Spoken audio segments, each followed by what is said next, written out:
Iverenentsika kosa ny lafin'ny politika.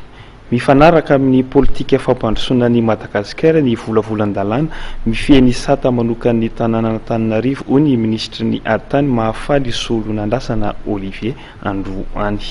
Niainga tamin'ny alalan'ny fanangonana ny hevitry ny hery velona rehetra teto amin'ny firenena sy fanajana ny lalam-pandroana ity volavolan-dalàna ity hoy ny fanamarian'ny ministra.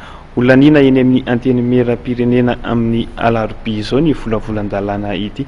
Ravak'Andriamanala no mitondra ny fanadidina ho antsika. Fanavaozana ho fanatsarana ny tanàna ka ametrahana ny Antananarivo amin'ny toerany amin'ny marenivohitra Madagasikara azy no zava-dehibe.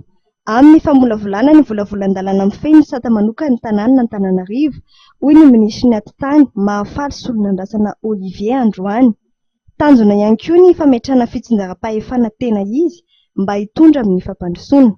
Arak'izany ary dia isa 40 ireo boriboritany ny Antananarivo mandrafitra ny commune Antananarivo ka ankoatra ireo boriboritany 4 teo aloha dia iampy commune manodidina Antananarivo renivohitra ankehitriny izany.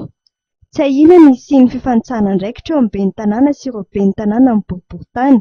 Ny ben'ny tanàna dia isahana ny politika ankapobeny commune Antananarivo. Sisa atahorana ny mahakasika izay fifanitsahana eo amin'izay tandrifim-pahefana zay satria samy nomeny lalàna tandrifim-pahefana avy zany na ny commune Antananarivo na ireo mairie d'arrondissement 12 zao. Hoany commune Antananarivo ama commune Antananarivo azy izy moa zany no ataontsika hoe vovonana iadiny tafy mazava loatra fa nomena andraikitra salama izy no mandrindra amin'ny ankapobeny nizao mairie d'arrondissement reo. Marina fa samy mahaleo tena izy reo satria zay ny principe de décentralisation. Samy mahaleo tena satria samy commune zany na ny mairie d'arrondissement na ny commune Antananarivo. Fa ny mampiavaka azy dia zao tsy mitovy ny andraikitra ny sahan'ny commune Antananarivo sy ny andraikitra sahan'ny mairie d'arrondissement. Ny an'ny commune Antananarivo araka ny teneniko teo dia mandrindra rôle de coordination, zay ny tena andraikiny. Raha iresaka antsika mikasika assainissement na politika amin'ny ankapobeny amin'ny gestion des ordures ménagères na hoe fitatanana ny fako mivangongo amin'ny renivohitra ohatra ny ity renivohitra Madagasikara ity tsy azo apetraka mairie d'arrondissement zany fa andraikitry ny commune Antananarivo. Ireo ben'ny tanàna ny boriboritany kosa dia isahana ny fampandrosoana ifotony. Arrondissement reto dia zao sahala amin'ny commune rehetrarehetra manerana ny Madagasikara dia miahy ny fampandrosoana eny fotony izy. Miahy ohatra hoe mikasika ny EPP, mikasika ny fananana rano fisotro madio ao aminy, mikasika ny fahasalamana ao aminy, mikasika ny fitafatsana ny asa zay mampidibola ho an'ny tokantrano tsirairay na activité génératrice de revenu, mikatsaka zay karazana investissement rehetra zay ahatonga ny mairie zany de mairie d'arrondissement hivoatra misy kokoa zany ary hoaingana kokoa zany voanina amin'izay fotoana zay satria manakaiky ny vahoaka ny sehatra hanapahan-kevitra.